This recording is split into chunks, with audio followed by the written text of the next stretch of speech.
Good morning to you, viewers. Let's begin what's trending in Accra, Ghana, where Nigeria's former president, Goodluck Jonathan, declared that any leader who fails to perform should be voted out of office if proper elections are conducted. The former president was speaking at the 2025 Goodluck Jonathan Foundation Democracy Dialogue. He warned that democracy in Africa is going through a period of strain and risks collapse unless stakeholders come together to rethink and reform it. He described electoral manipulation as one of the biggest threats to democracy across the continent. The problem in Africa is our electoral system. People manipulate elections to be there by all means. If we are doing proper elections and if you are not doing well, people will vote you out. We may not even ask these questions. Because those who are not doing well, the population will vote them out. But in this case, people use government instruments to perpetuate themselves in power, even when the people don't want them. He's absolutely right. Meanwhile, former President Olusegun Obasanjo, during the event, denied allegations that he sought a third term, saying that if he wanted it, he would have gotten it. Let's take a look. There are still some stupid Nigerians who still believe that I wanted a third term. I think I'm not a fool. If I wanted a third term, I know how to go about it. And there's no Nigerian,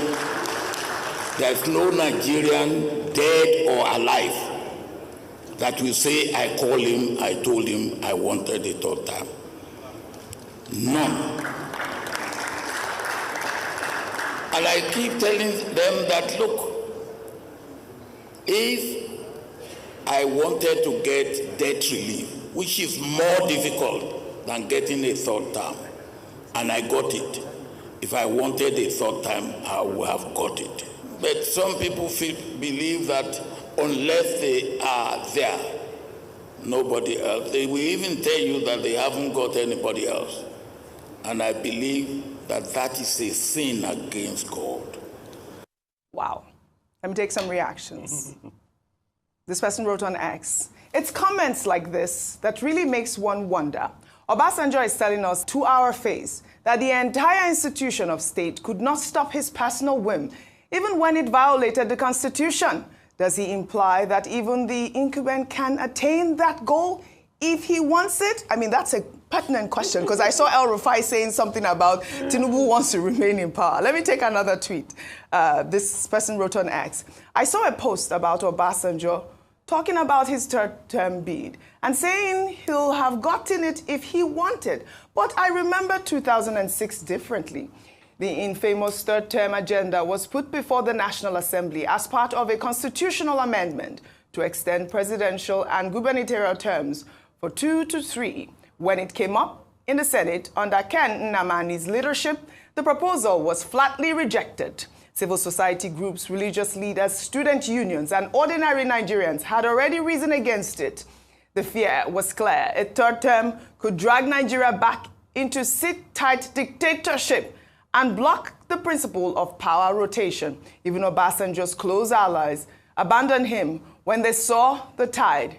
In the end, the Senate threw it out, and with it went any chance of tenure elongation. It was a victory for democracy. It proved that at least once our institutions stood firm against presidential pressure." I mean, that happened. Dr. Abati, correct me if I am wrong. Okay, see, one of the things that President Obasanjo said at that Goodluck Jonathan Foundation program in Ghana was that, look, the government of the people is the government of the people. He rejected the idea of having a government of the majority, because he was also, some of the other things he said, asking for inclusion, asking for participatory democracy. In fact, he also gave that popular proverb that the problem with democracy in Africa is the practice of democracy, and that the insect that is dealing with democracy in Africa is the insect that is inside the democracy, the practice of it. So Baba also repeated that. But the controversial part of it that came out was not what he said about electoral reform, accountability, but what he said about third term. However, I argued earlier this morning that President Obasanjo threw a challenge that he was not involved in the third term gambit. That National Political Reform Conference of 2006 was to deal with substantial issues about the arrangement of Nigeria, about resource allocation and all that. But it was aborted on the basis of this this third term thing.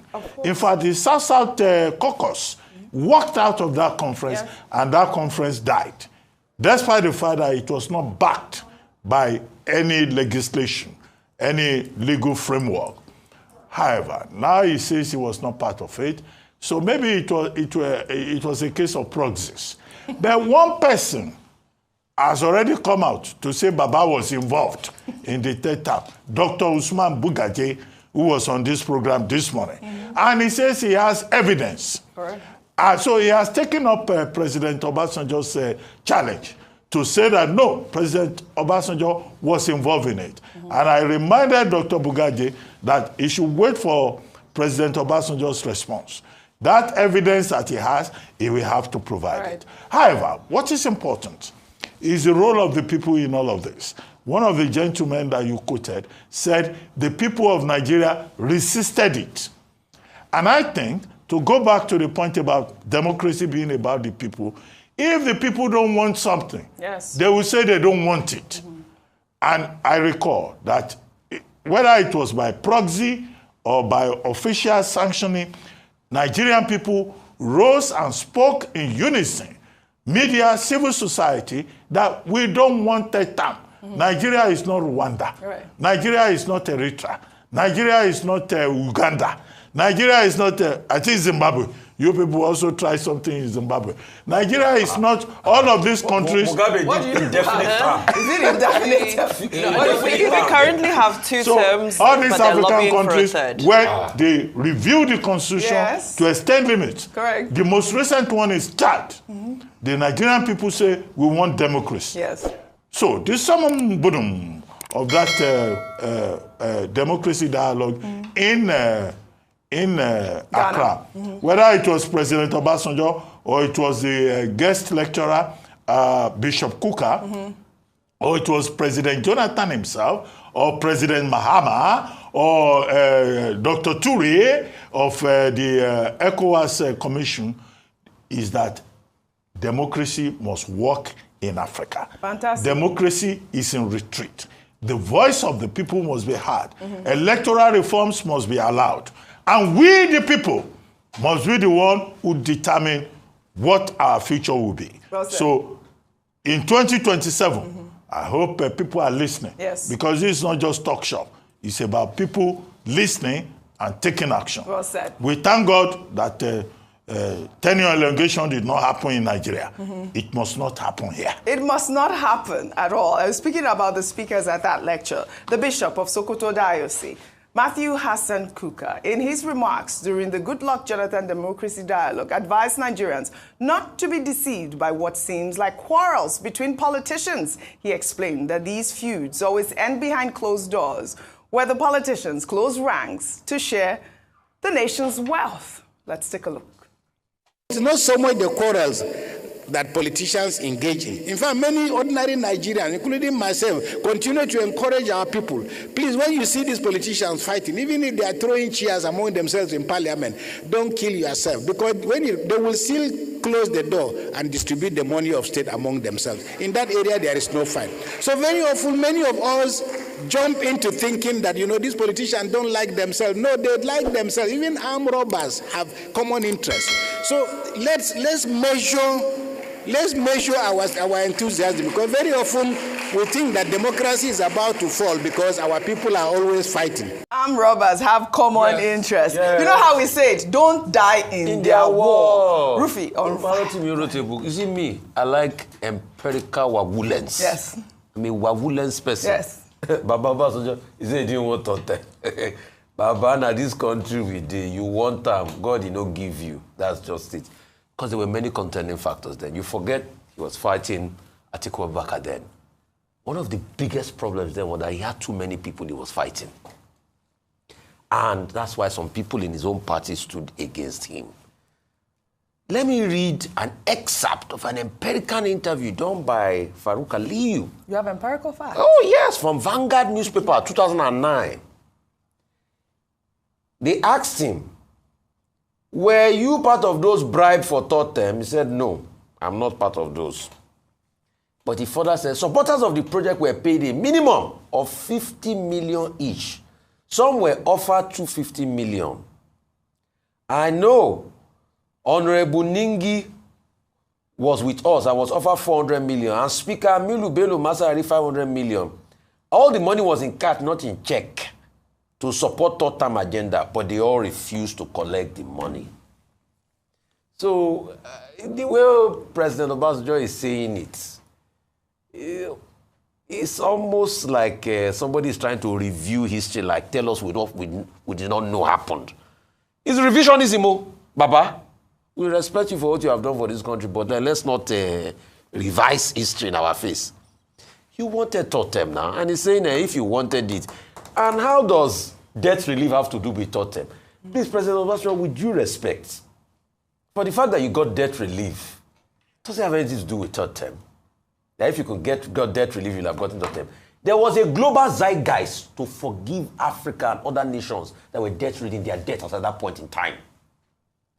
There was a global zeitgeist because they felt it was going to reset this economy. But the debts they forgave those countries then, they've gone and taken more basic. People like Nigeria. So with due respect, don't revise history for us. All right. The move was there. Bugaji has confirmed it. Many more people will come out and confirm. And which politician, if he said he truly wanted, if he wanted to get it, he would have get it. Which politician will see opportunity and not take it? And that's why we are crying. Because as at then, at least you had the National Assembly that was, firm, and because he had a lot of fight. With this National Assembly, I asked Somna Sambo, like this National Assembly that we see, so the National Assembly, is it not National Assembly that ratified the state of emergency for its vote? On your mandate, we shall stand. Okay, all right.